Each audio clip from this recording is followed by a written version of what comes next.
So yun, what's up mga kaotit sa so dito tayo magsisimula. Ipapasilip ko sa inyo yung meron dito muli para sa pagpunta natin doon mga kaotit sa may Mats R. Castillo. Yan, may dugtong natin. Yan. Kunting-kunti na lang yung mga kaotits. Magtatagbo na doon sa kabila yung sa paggagawa nila ng bagong access road. Yan. Pagpatag dito para sa paggawa po nila. Yan o. Oops.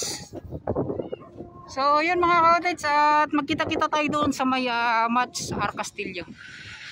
Yan. Let's go. Yo, what's up mga kaotits, at yun, andito na tayo ngayon sa R. Castillo. At yan.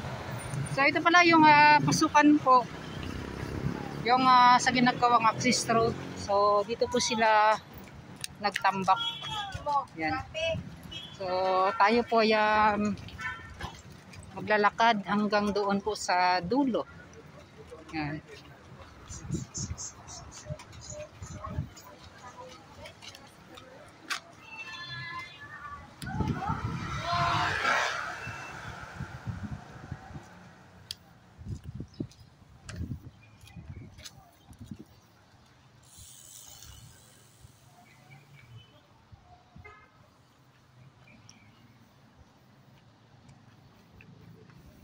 So yun, mega shoutout pala sa lahat mo ng mga nagko-comment sa ating comment section na at least andyan pa rin sila na lagi nakatudok kahit mga ilang araw po tayong hindi nakapag-update.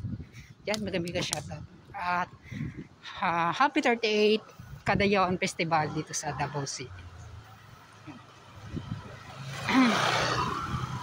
Yan, at nagbaon na talaga tayo ng tubig. Namili tayo ng tubig mga kaotits para hindi na talaga sakit yung ulo natin. Siguro nung time na yun na sumakit talaga yung ulo ko ay kulang po talaga sa tubig, and then pagod. Yan. Minsan kasi mga kaotits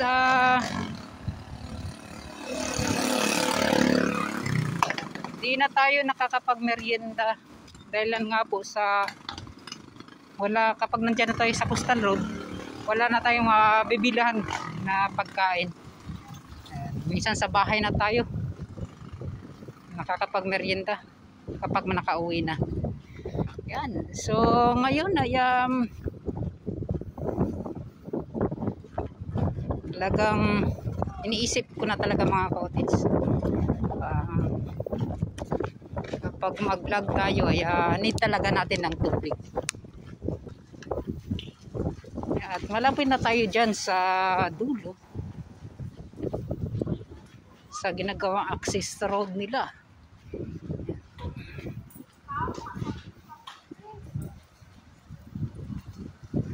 At ito na yung panghuling update natin sa araw na to. Araw po ng linggo. Napakalakas ng hangin.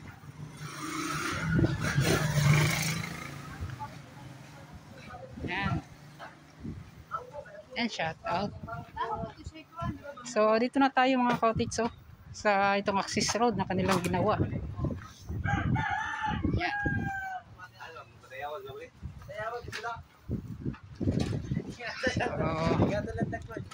So ito pala yung mga nakakuha ng kontrata dito. Yan mga kaotits. So WN Construction, INC, Alticon Builders, INC. So sila po yung nagdo-joint ventures dito hanggang doon mga kaotits sa kabila. Papunta po yan ng Leon Garcia Agdao. At ito naman sa itong WN, asasa na yun yung tawag nito. Yung isa, yung sa Vicente Lau. So wala pala nakalagay dito yung sa Vicente Lau mga kaotits. Ito pa lang po ay mga nakita natin from Ueng at ang UBI. Yan. So mag-joint ventures kasi sila mga cottage. So napag-alaman natin yung gagawa ng minor bridge ay yung pong weighing company. And then sa daanan na talaga mga cottage sa Coastal Road ay yung UBI. Yan. So post. Yan. Yan, shout out. Ganyan mga supportive. Shout out sa inyo. So shout out. Supportive boyfriend. Yan mga cottage or kapatid ba yan? So mahaba na pala yung naitambak nila mga cottage. So parang sa mga 100 metro hanggang doon sa baybayin po. Yun. Dati mga dyan lang mga kalahati. Ngayon napakabilis. So dito mga cottage may ginawa silang papunta dito. Yan o. Sa tingin ko mga cottage, kaya ito nila ginawa, siguro doon. Hanggang doon yan, no? Kasi nga po, 3 kumpanya, 2 yung dito magtatrabaho sa UEng at ang UBI, mag-joint ventures.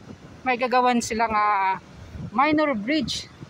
And then dito, Bisintilaw, hanggang doon po sa may, hindi ko alam kung aabot ba yan doon sa may yung 520 meters kasi mga cottage yung haba na nakuha ng Bisintilaw. Yan hindi ko rin natanong kung dati yung interview ko mga cottage kung may mga proyekto na ba sila sa ginagawang Davao Coastal Road na natrabaho. Yan. So, yun napakahaba na ng kanilang yan, shout out. Yan, shout out. So, kanina mga cottage doon tayo. Sumakay po tayo ng pampasayrong jeep nandito sa Mayor Castillo. Tito Tans TV. Tito Tans TV. Kaya? Tito Tans. Tito Tans. Yan, pakasa na to. Shout out, shout out kayo.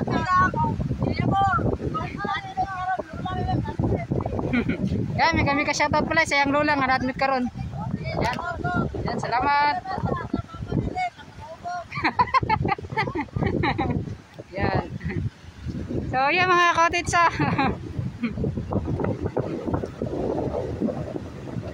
at sayang hindi low tide. Nabutan na po tayo ng pagtaas po na paglaki po ng dagat. Yan. Yan, shoutout sa mga nadri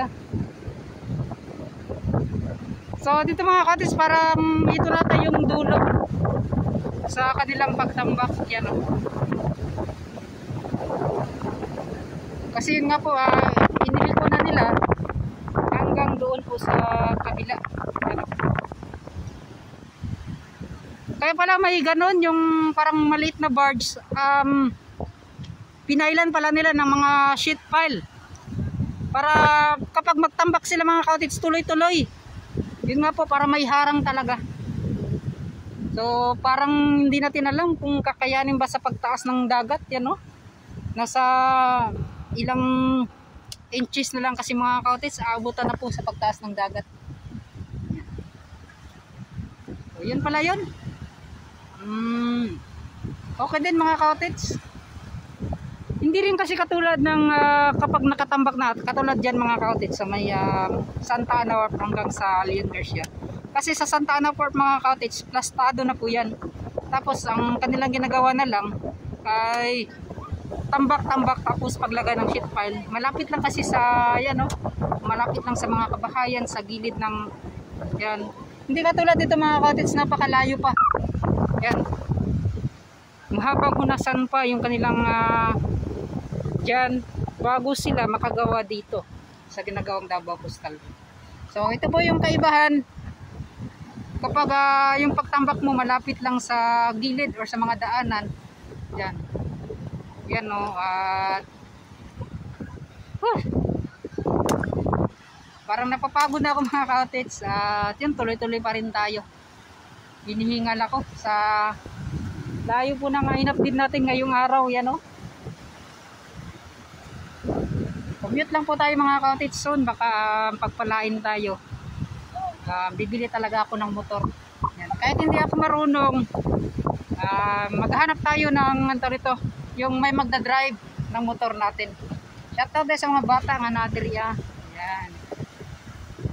Asa man yung balay? Dirara. Yan. Shoutout. So, naablo sila dira. Wala din makuha nga kabalayan dira. Wala na. Maayo. Ayun mga kautit, sa kinukumuha talaga sila ng dito, espasyo sa malayo para wala talagang matatamaan na mga kabahayan. Kasi mababaw pa lang kasi dito mga kautit, kayang-kaya patambakan. Ngayon, nakuha ng ano? Nakuha. So yun mga kautit, ito po yung update natin dito po sa Maya Mats at itong bagong ginagawang access road dito po sa Maya R. Castillo. Tuloy-tuloy na talaga yung kanilang ginagawa hanggang doon po sa Maya, yung pagkakaalam talaga natin doon po sa Maya Jerome R. Castillo, yung dulo nitong ginagawang Davao Coastal Road. So liliko po yan mga kautits, hindi na po yan magtutuloy-tuloy hanggang doon sa Aswela Code. Pero malay natin, hindi natin alam kung ano pa talaga yung proyekto na gagawin dito sa ginagawang Davao Coastal Road. Yan. Then soon sa may doon sa may Jerome mga kautits, marami ding mga kabahayan na matatamaan sa paggawa na itong Davao Coastal Road. So kapag may mga info na po tayo, pupuntahan po natin yan. Yan mga kautits. So yun, salamat kayo dong ha. Yan, shoutout sa inyo ha. Yan, salamat. So babalik na po tayo mga kautits at naipasilit na po natin kung ano po yung mga nandito. Yung mga Tutans TV. Yan, salamat. Yan, salamat. So, babalik na tayo dito.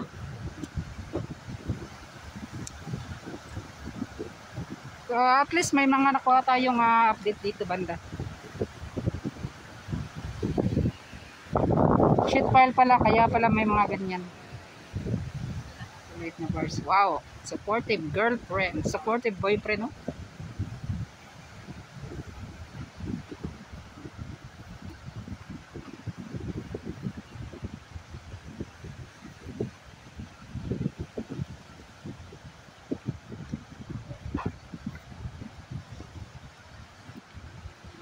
So, ito. Boss, shoutout sa inyo. Yan. So, mag-uyab mo? Ayan, no? Nga, dapat suportahan yung mga uyab. Walay ko, walay away. Yan, shoutout boss, shoutout sa akong YouTube channel, sir. Shoutout sa shoutout sa akong Jayos Patindol. Ayan, shoutout. Hi, shoutout. Wala. Tito Tans TV.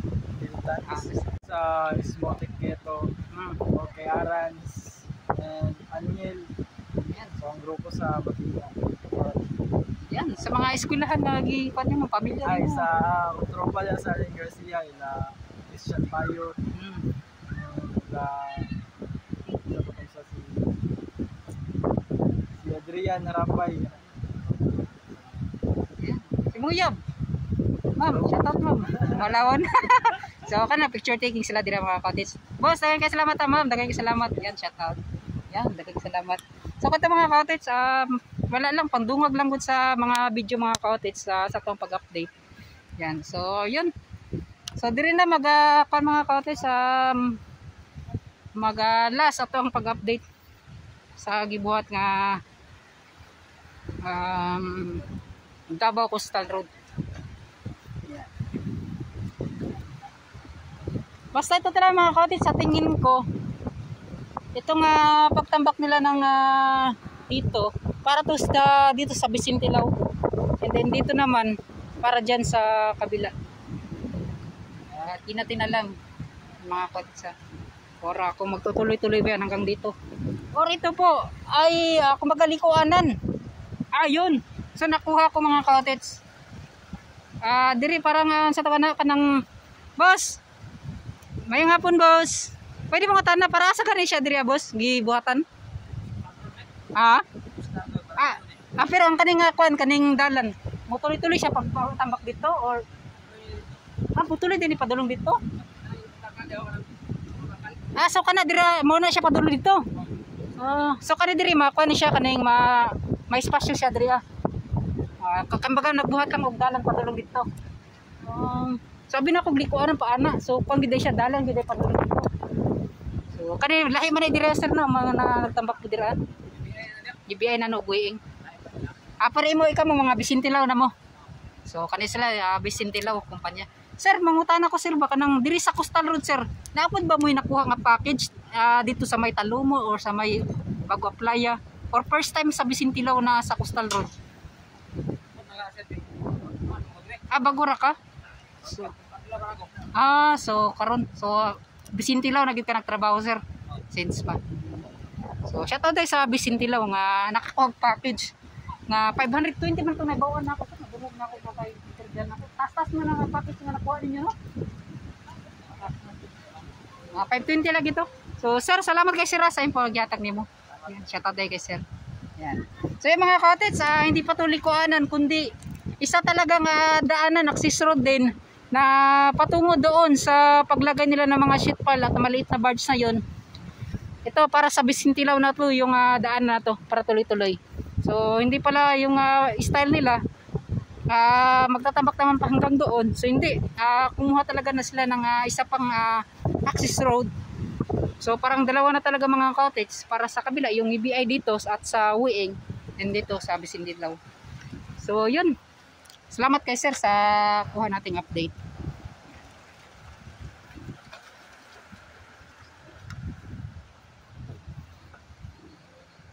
And then dito banda mga cottage may nakuha pa lang isang bahay dyan.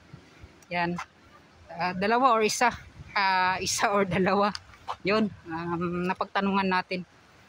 So, maganda mga cottage kasi di naman kasi maliit yung mga daanan dito. Tamang-tama lang mga cottage. Two-way talaga. Makapasok talaga yung mga heavy equipments.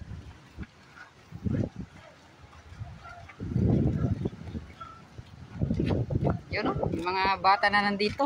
Ang iyang amahan o ang iyang inahan. O, yapong lola. Yan, shout out.